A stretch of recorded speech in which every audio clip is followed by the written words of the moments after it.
Hello friends, hi. இன்னைக்கு நம்ம சேனலில் முந்திரி பிஸ்கட் எப்படி செய்கிறதுன்னு பார்க்கலாம். முந்திரி பிஸ்கட் செய்கிறதுக்கு 1 கப் மைதா மாவை சலிச்சு எடுத்து வச்சுருக்கிறேன். இதை ஒரு பவுலுக்கு மாற்றிக்கலாம். 1 டேபிள் ஸ்பூன் ரவையை மிக்சி ஜாரில் பொடிச்சு எடுத்து வச்சுருக்கிறேன். இதையும் சேர்த்துக்கலாம். 1 டேபிள் ஸ்பூன் பொடித்த ஜீனி, இதையும் சேர்த்துக்கலாம். ஓமம் கொஞ்சம், சீரகம் கொஞ்சம். இதை நல்லா கையில் போட்டு இந்த மாதிரி கசக்கி போட்டுக்கலாம். இந்த மாதிரி செஞ்சு போட்டால் நல்ல வாசமாக இருக்கும். தூளுப்பு 1/2 டீஸ்பூன், ஆப்பச்சோடா பிஞ்சளவு, இதையும் சேர்த்துக்கலாம். 1 டேபிள் ஸ்பூன் எண்ணெயை காய்ச்சி ஊற்றிக்கலாம். எண்ணெய் சூடாக இருக்கிறதுனால ஒரு கரண்டி வச்சு நல்லா எல்லாத்தையும் கலந்துக்கலாம்.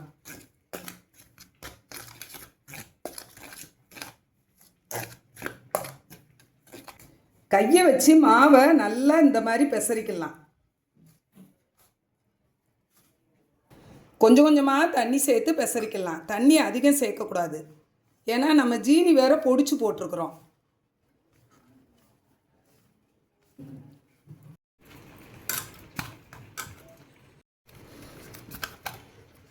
மாவை இந்த பதத்துக்கு பிசைஞ்சு வச்சுக்கலாம். மூடி வச்சிடலாம். 10 நிமிஷம் கழித்து பார்க்கலாம். 10 நிமிஷம் ஆயிடுச்சு, திறந்து பார்க்கலாம். மாவு கொஞ்சம் நல்லா ஊறி வந்திருக்கு.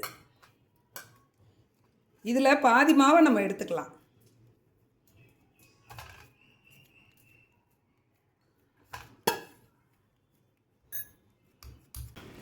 பூரி தேய்க்கிற கட்டையை வச்சு இந்த மாதிரி தேய்ச்சிக்கலாம்.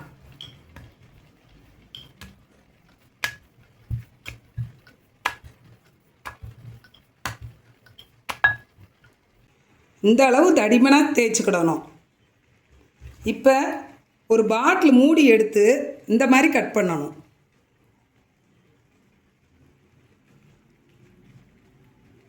நமக்கு அப்படியே முந்திரி ஷேப்பில் கிடைக்கும்.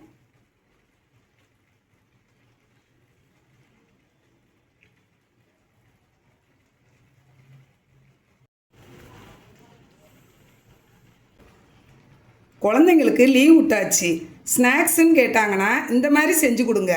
குழந்தைங்க விரும்பி சாப்பிடுவாங்க. இது செய்கிறது ரொம்ப ஈஸி.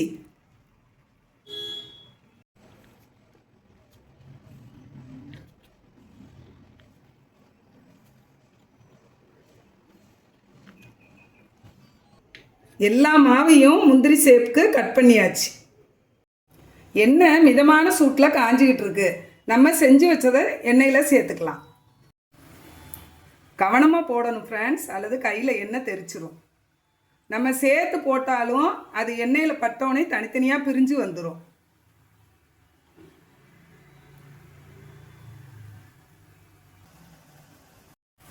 போட்டு கொஞ்ச நேரத்துக்கு கரண்டி விடக்கூடாது. கொஞ்ச நேரம் கழித்து கரண்டி விட்டு கிளறி கொடுக்கணும். அடுப்பும் மிதமான சூட்டில் தான் எரியணும். நல்லா வறுபட்டுருச்சு. நம்ம எண்ணெயை வடிச்சிட்டு எடுத்துக்கலாம். டிஷ்யூ பேப்பருக்கு மாற்றிக்கலாம். அடுத்ததையும் இதே மாதிரி வறுத்துக்கலாம்.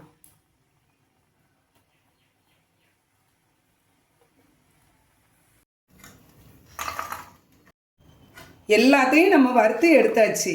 100 கிராம் மைதா மாவில் நமக்கு இந்த அளவு கிடச்சிருக்கு. அதிக குவான்டிட்டியாக கிடச்சிருக்குது. ஜீனியை பொடிச்சு வச்சுருக்கிறேன். இதை கொஞ்சமாக தூவிக்கலாம். நல்லா குளிச்சு விட்டுக்கலாம். தனி வத்தப்பொடி கொஞ்சம் சேர்த்துக்கலாம். உங்களுக்கு வத்தப்பொடி டேஸ்ட் பிடிக்கும்னா கொஞ்சமாக சேர்த்துக்கோங்க. Thank you friends.